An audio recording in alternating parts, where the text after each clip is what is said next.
Hello, builders. My name is G. I've been working with Grok 4.5, and I've got to say, as you can kind of see here, pretty decently impressed with what I was able to create. Some eagle-eyed users might be able to see some particular issues, but if I were to hit follow here and hit play, we have a little F1 car driving around Silverstone. Now, obviously, we have a little bit of issues, but I was curious because I was seeing a lot of people work with voxel art with Grok, and I was about to say it was able to get the basic layout here in about 5 prompts, which I thought was really, really impressive, and not really something that I would imagine throwing to 5.5 and really getting good results. Now, I haven't had access to 5.6 in Codex yet, so I haven't been able to do that. I am rate limited up the wazoo in Fable 5, so I haven't been able to do this exact experiment. And honestly, probably not going to run a voxel art experiment with Fable 5. But I think in terms of getting something that's pretty close, being able to model Silverstone, the track in Great Britain or the UK, and being able to showcase the capabilities of this model, I'm pretty decently impressed. But let me just run over to the CLI real quick and show you like something that was an issue that popped up with the model. And things seem to be going pretty well until obviously you can see in this thinking trace. And I mean, it's a good thing that I'm able to see the thinking trace because as you can see here, we hit like a little bit of an infinite loop. And thankfully, if I scroll all the way down here, oh, it's not currently thinking, but like sometimes on these timestamps, they have the stop button. It's not really a button, it's just a piece of text, right? You can hit stop and break out of it, which is where I canceled this turn and then hit continue, right? So it does make some particular mistakes. And if we look at the end of this run here, I would not call this mission success. So honestly, I would probably just say like clear, um, and try to go and fix this, right? But yeah, this was pretty good. I would probably remove the barriers and try to go from there. Um, and so yeah, that's probably what I do, and we'll be right back. All right. So as you can see, removed all the barriers. I think it looks potentially a lot cleaner. I mean, it kind of looks like, and I think that's the point of voxel art to kind of mirror like a child's kind of play area. There's some minor mistakes there with like spaces on the track. I think back towards the loop, or sorry, the other side of Maggots and Beckett's towards Chapel. I think there was like a little gap in the road. There's another one there at turn 5. So, yeah, like some minor issues, but obviously stuff that I could just add extra prompts to kind of smoothen out. But all in all, like really impressive and really gives off in some sense, right? Like before it starts falling off the wagons, it gets you 80% of the way there, which means that we look towards models like 5.5 and 4.8 who are pretty good at polishing to basically get you the 20% there, right? And so if there are roles for different models, right? I think that Grok 4.5 in the affordability that it's at, and I need to do more testing, but from what I'm able to see so far, it's able to fit in the Fable 5 role when Fable 5 is going to be removed in the meanwhile from the subscriptions. And it honestly, it's pretty token heavy in terms of like how it does stuff. I need to figure out where the limits and the capabilities of this model are.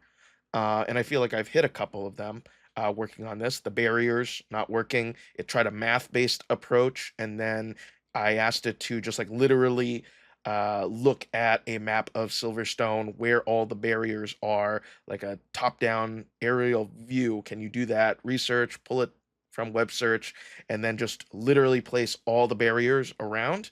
And you saw the results. Wasn't able to do it, unfortunately. I'm gonna call this track bench, right? Like, are you able to create um, a basically a version of an F1 track? It may not be voxel. I might ask it to do 3D next, and actually, I'm gonna go and do that right now.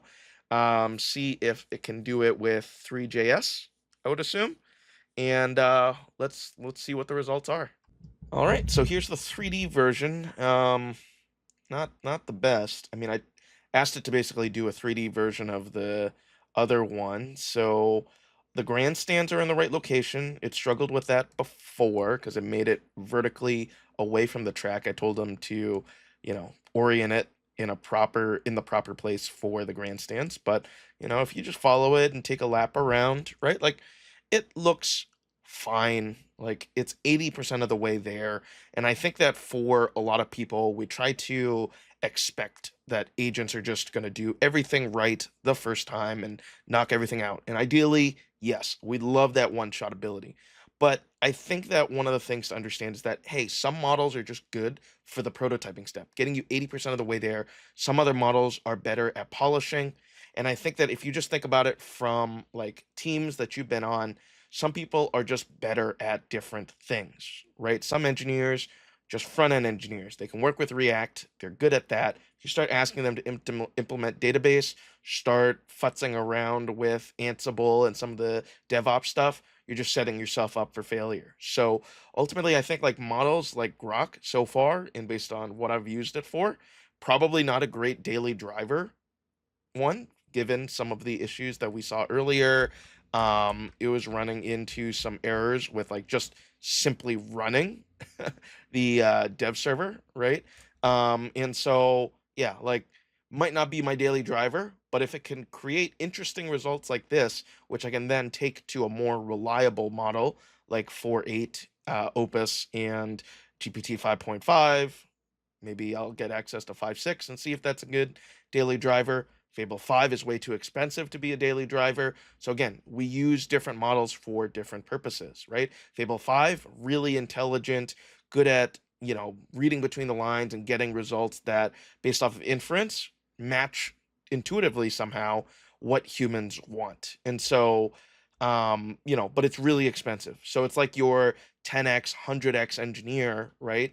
But they're really expensive. Their TC is through the roof, right? They have a really high salary, and you need to be really strategic in how you use them. Same thing with Fable 5. Grok 4.5, really great at this prototyping, needs a lot of help in polishing it, pass it on to someone else, right? And it won't fit one to one. Like I can't say, right? Like, well, maybe it is because GPT 5.5, right? Bad at front end. This seems to be better at front end. I'll test it on landing pages and see. But, so far from whatever you've seen, right? Prototyping, one of the strengths of 4.5, but needs more reliable models in order to polish things out, put things into a shippable state. So that's kind of my first impressions of Grok 4.5, new model. I think that it's impressive how fast, with obviously the help of Cursor, that XAI has been able to improve Grok from its really bad place for multitudes of reasons, right? Into the place that it is now. So shout out to whichever team deserves the most credit for it, whether it is the Cursor team, whether it's XAI team getting its act together, all that good stuff. I think it's always important to have more players in there making different labs dance, right? Like Anthropic, they can't feel comfortable, right? If Elon's coming after them, right? And Google, they can't get complacent if they're just going to get blown out of the water, lose their top 3 spot to XAI. And Meta just put out something else. There's no subscription, I believe, and no CLI tool, so it's going to be really hard to try to use Muse Spark. But if there is, I'll put a video out on it pretty dang soon. But honestly, really excited with what I'm seeing here. And if you like to see me review more AI models and maybe go over in more specifics, like what I was prompting, what I was doing, and able to generate cool results, I'd be happy to do so. So until next time, everyone, please like this video, subscribe, put in the comments down below the answers to the previous questions I posed. And until next time, thank you so much for watching.